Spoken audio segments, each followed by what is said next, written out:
Hello. In a continuation of my Locomotive Hall of Fame, I shall be delving into the history of another particular locomotive. And for today's episode, I'm going to go back to the LNER and pick up on another Gresley locomotive. And this time, it will be an A4 Pacific, one of the streamlined racers of the 1930s.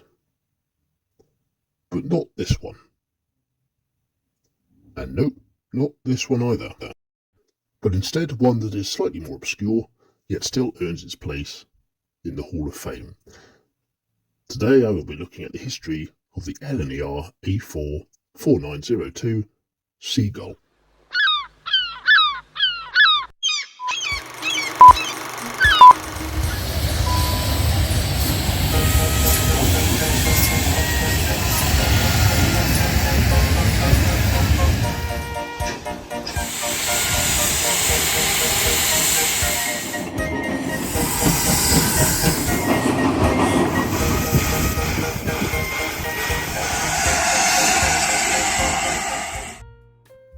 The Class A4s were a class of streamlined 462 Pacifics designed by Sir Nigel Gresley in 1935. Their streamlined design gave them high-speed capability, as well as making them instantly recognisable. The most famous of them all, number 4468 Mallard, still holds the world record as the world's fastest steam locomotive. 35 of the class in total were built, and they were designed to haul express passenger services on the East Coast Main Line from London King's Cross via York to Newcastle, and later via Newcastle to Edinburgh. They remained in service until the early 1960s, when they were replaced by the Deltic Class 55s, themselves incredibly successful and worthy successors. The A4 class was inspired, at least partially, by the Flying Hamburger diesel trains, which entered service in 1933 in Germany. The title Flying Hamburger refers to the city of Hamburg rather than to any fast food, so don't get any impressions as I did of any chili flavoured pulled pork with burgers and extra gherkins and onions flying across the room, albeit actually that does sound quite good. Might have to pause whilst I go and find some refreshments. Back in the UK, the LNER and the LMS continued to battle it out for the top spot when it came to speed.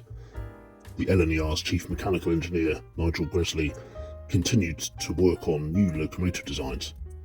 His Class A1 Flying Scotsman had already been the first locomotive to officially break the 100 mph record, and a year later in 1935, another of the class, 2750 Papyrus, reached a record speed of 108 mph. LNER Chief General Manager Ralph Wedgwood authorised Nigel Gresley to produce a streamlined development for the A3s. This would become the A4s. 4 A4 locomotives were produced as trials, including 2509 Silver Link. The Silver Link broke the speed record and achieved a speed of 112.5 mph. But the fame for this class beyond their looks came on 3rd of July 1938. On that particular day, number 4468 Mallard, the first of the class to have a double chimney and the new Clyde-Chap exhaust, reached a top speed of 126 mph, a record for steam locomotion that has never been beaten. Although Sir Nigel Gresley never fully accepted that record, claiming it had only been achieved over just a few yards, but he was content that the Mallard had finally beaten the German record of 124.5 mph. But let's talk about Seagull, for that is the hero of today's story. The Seagull entered service on the 28th of June 1938, one of those 4 A4 locomotives, including Mallard, there I go again, to be built from scratch with the double chimney and the new exhaust systems. The rest of the class did not acquire this technology until the 1950s. She was based at King's Cross and became, like many of the class, a mainstay of the East Coast Main Line run. During the Second World War, she received black austere wartime livery in May 1942 and was renumbered under Thompson as number 33 in October 46.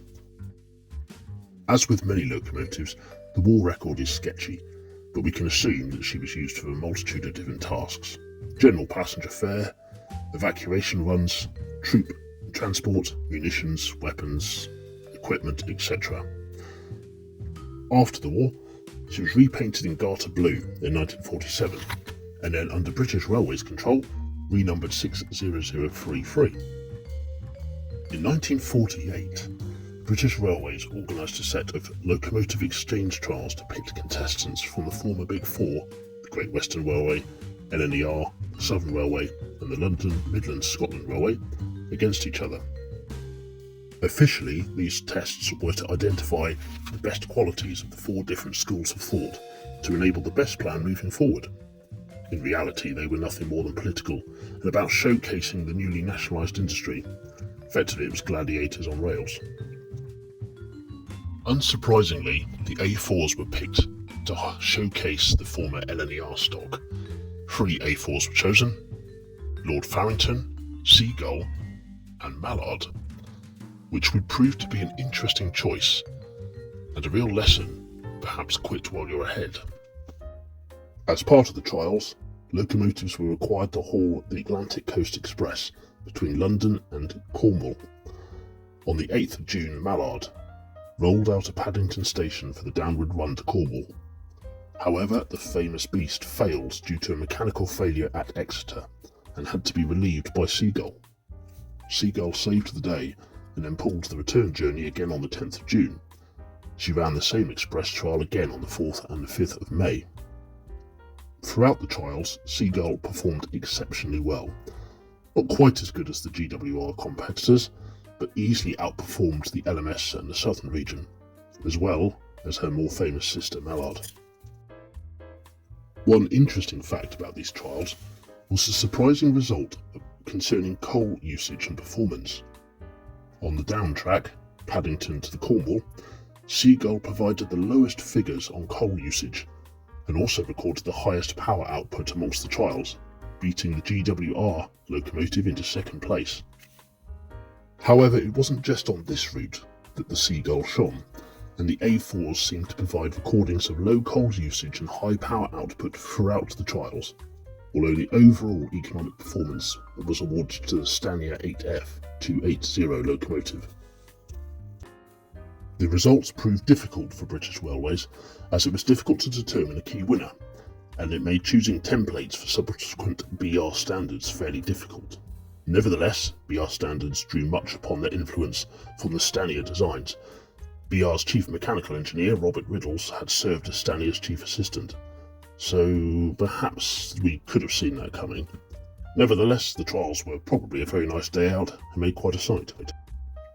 Despite the Seagull's success, one of the biggest upsets for the A4s was the failure of Mallard at Exeter. Much of this failure has been attributed to the fact that during the war years, maintenance took a back seat, and these Premier locomotives were high-end pieces of kit and needed quite considerable love and attention, much like the Deltics that followed them. Throughout those war years, these A4s had been neglected. Post the 1948 trials, Seagull was painted BR Blue and then BR Green in 1952. As the fleet of A4s aged, Seagull remained a reliable and active member of the class and was substituted several times to replace failing counterparts.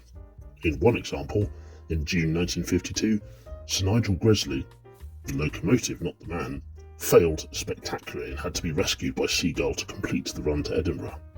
During that same summer, Seagull was used extensively, clocking up over 10,000 miles in a 4-week period.